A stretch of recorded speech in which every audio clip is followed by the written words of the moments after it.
네, 여야는 미국 대선 개표 상황을 지켜보면서 그 결과에 촉각을 곤두세우고 있습니다. 다음 미국 대통령이 누가 되느냐에 따라서 한반도 정세가 크게 출렁일 수 있기 때문인데요. 네, 국회 취재기자 연결해서 자세한 상황 알아봅니다. 장윤희 기자 전해주시죠.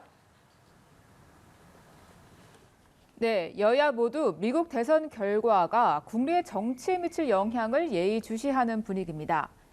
국민의힘은 오전 국회에서 한동훈 대표 주재로 국방 외교 현안 관련 긴급 점검회를 열었습니다. 미국 대선 이후 한미 관계 전망, 북한의 러시아 우크라이나 전쟁 파병 문제를 놓고 집권 여당으로서 향후 정책 방향을 논의하기 위해 긴급 소집된 회의입니다. 한동훈 대표는 어느 후보가 미국 대통령이 되든 한미 동맹은 강화될 것이라고 기대하면서 정부의 우크라이나 창관단 파견 검토에 대한 야당 반발에는 국익을 해하는 선동이라고 비판했습니다. 이재명 대표는 미국 대선 결과 윤곽이 드러나는 대로 입장문을 낼 것으로 알려졌습니다. 이 대표는 국회에서 열린 법륜스님과의 차담회에서 미국 대선 상황 주제가 나오자 근래 한반도 평화 문제가 심각해졌다고 정세 우려를 전하기도 했습니다. 또 국회 외교통일위원회에서는 미국 대선 직후 관례대로 여야가 함께 미국을 찾아 의회와 새 행정부 관계자를 만나는 일정을 추진합니다. 예, 미국 대선뿐 아니라 내일로 예정된 윤석열 대통령의 대국민 감화에도 큰 관심이 쏠리고 있는데요. 오늘 여야 움직임 어떻습니까?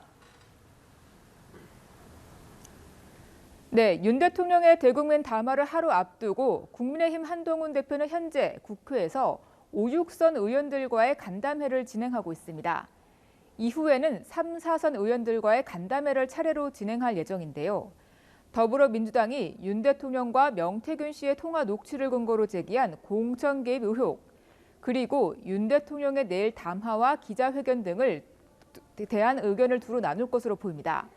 내일 담화를 앞두고 개파간 입장차는 여전합니다.